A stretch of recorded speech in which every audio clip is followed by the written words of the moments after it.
弟兄姊妹平安，今天是2023年的3月24号。今天的经文是诗篇130篇，以西结书第33章第10节到第16节，启示录第11章第11节到第19节。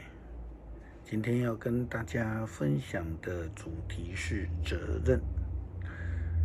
前不久我们谈到了那个问题思考，你是怎么样的基督徒，或是说有呼召的使徒，或者是永远跟着走的信徒，或者是到处流浪的，或是我们是那种纯粹消费型的基督徒。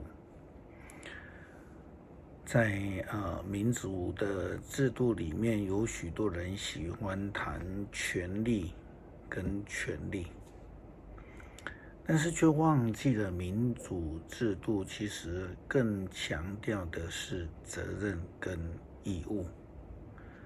这两件事情基本上是必须要平衡的，就是权利跟义务啊。所以基督徒必须要思考的一个重点其实是责任，这其实也是基督徒蒙福得救的要件。我们通常讲到信仰的时候，我们会说人跟上帝的关系都是个人的，不是遗传的关系。基督徒的责任也是个人跟上帝的关系。以西结书这样说道：上主对我说话，他说，必朽的人啊，你要引用以色列人常说的话，说我们的罪恶过犯好像担子压在身上，我们渐渐消瘦，怎能存活呢？要告诉他们，我至高的上主指着自己永恒的生命发誓，我不愿意看见罪人死亡，宁愿看见他改过而存活。以色列人啊，你们要悔改，离弃邪恶的行为，你们何必死亡呢？所以必朽的人啊，要告诉以色列人，好人犯罪，他从前所做的好事不能够救他，坏人改过，不必受惩罚，好人犯罪不蒙饶命。即使我应许好人，他一定存活。如果他自己以为已经做够了好事而开始犯罪，我绝不纪念他从前的好行为。他一定要因自己的罪死亡。即使我警告坏人，他一定死亡。如果他改过，做那种公正的事，例如他把抵押的东西归还给原主，或者是把偷来的东西归还给原主，他改过了，遵行赐生命的法律，他就得以存活，不至于灭亡。我要赦免他所犯的罪，他一定因自己所做那公正的事而存活。就信仰角度来说，一个蒙福的基督徒必须是一位愿意认罪，能够悔改向上帝的人。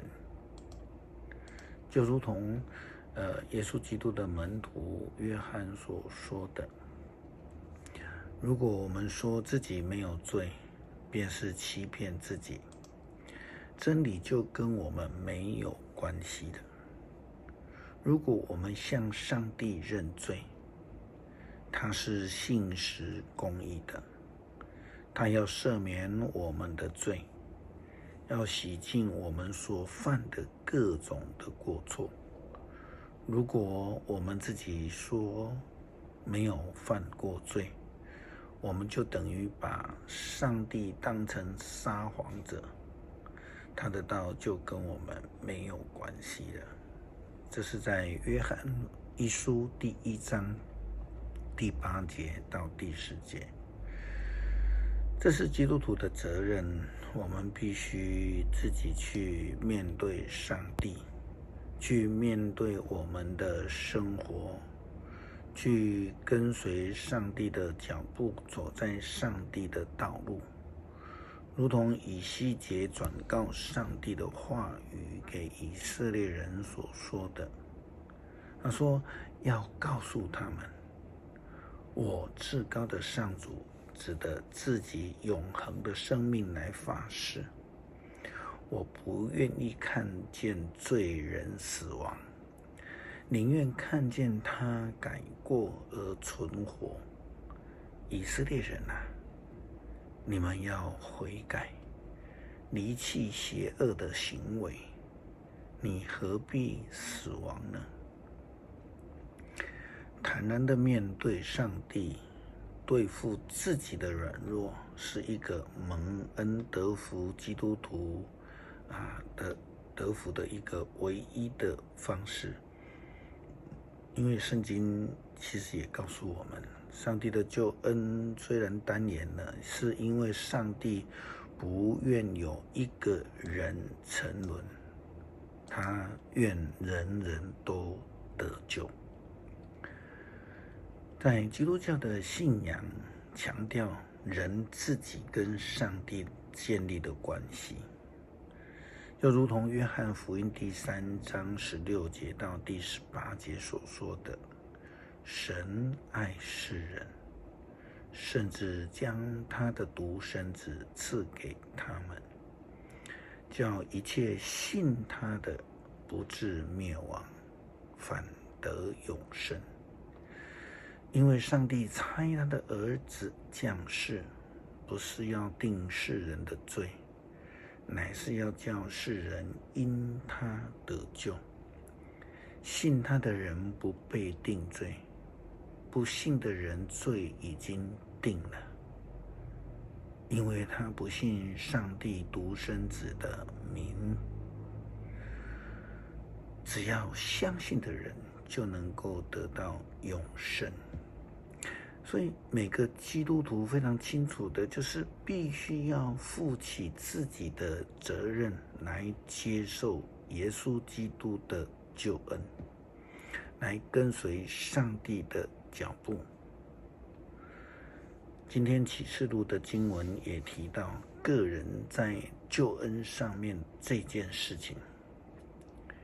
约翰他又这样说，那在上帝面前坐在自己位上的24个长老都俯伏在地上，敬拜上帝，说：昔在今在全能的主上帝呀，我们感谢你，因为你运用你的大权能行使统治，列国狂怒，但是你的义怒临到了，时机已经成熟，死人要受审判。你的仆人先知们，你的子民和所有敬畏你的人，不论尊贵卑贱，都要得到奖赏。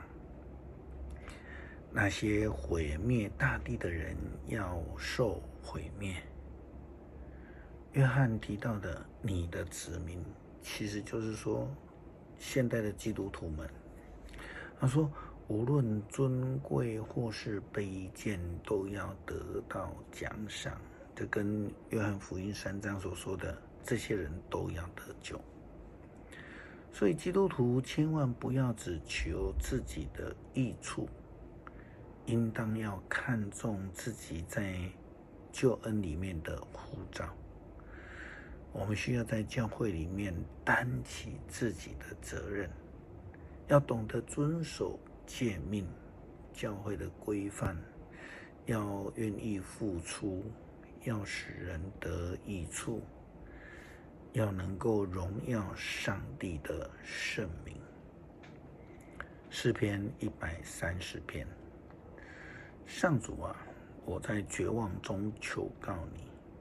主啊，求你垂听我的哀嚎，求你听我求助的呼声。如果你记录我们的罪过，谁能够逃脱惩罚呢？然而你饶恕我们，因此我们应当敬畏你。我迫切等候上主的帮助，我信靠他的话，我仰望主，比守夜的人等候天亮还要迫切。是的，比守夜的人等候天亮还要迫切。以色列啊，要信靠上主，因为他有不变的爱，他有丰盛的救恩，他要拯救他的子民以色列脱离他们一切的罪恶。恳求上帝帮助我们能够明白自己的责任，在教会里面的伦理界限，不叫我们只成为那个消费者、享受者，让我们在教会里面成为一位能够被主所使用，愿意贡献自己，能够使上帝的名得荣耀的人。感谢祷告，奉主耶稣基督圣名求，阿们。